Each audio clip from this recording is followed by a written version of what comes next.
నిరాశన పాలన, ఒక రాక్షస పాలన,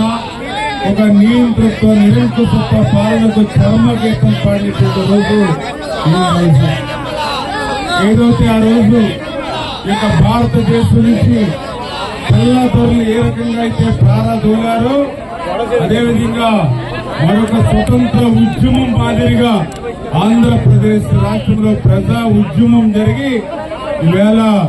జగన్మోహన్ రెడ్డిని ఆంధ్రప్రదేశ్ రాష్ట్రం నుంచి తరిమి కొట్టినటువంటి పరిస్థితి ఈ రోజు మనందరం కూడా చూస్తున్నటువంటి స్థితి. మరి అటువంటి ఏదైతే రాష్ట్ర చరిత్రలో మరి ఈవేళ తెలుగుదేశం, జనసేన, బీజేపీ ప్రజా ప్రభుత్వం మరి వేళ ప్రమాణ స్వీకారం చేసినటువంటి సందర్భంలో మరి వారి సమక్షంలో ఎవరైతే చంద్రబాబు నాయుడు గారు, పవన్ కళ్యాణ్ గారు, నరేంద్ర మోడీ గారి సమక్షంలో మరి నేను కూడా ఈ యొక్క రాష్ట్ర మంత్రివర్యులుగా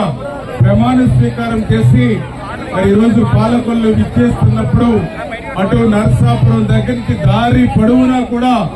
రాత్రైనా అర్ధరాత్రైనా సరే ఇంత పెద్ద ఎత్తున యువత, మహిళలు, రైతులు, ఇట్లా దళితులు, బీసీలు, ఇట్లా పెద్ద ఎత్తున ప్రతి వర్గము కూడా రోడ్డు మీదకి వచ్చి స్వాగతం పలుకుతూ ఉంది అని అంటే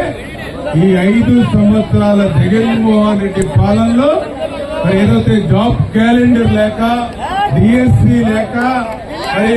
ఏదైతే యువత నిర్వీర్యం అయిపోయినటువంటి యువత అంతా కూడా ఇవాళ రోడ్డు మీదకి వస్తూ ఉన్నారు.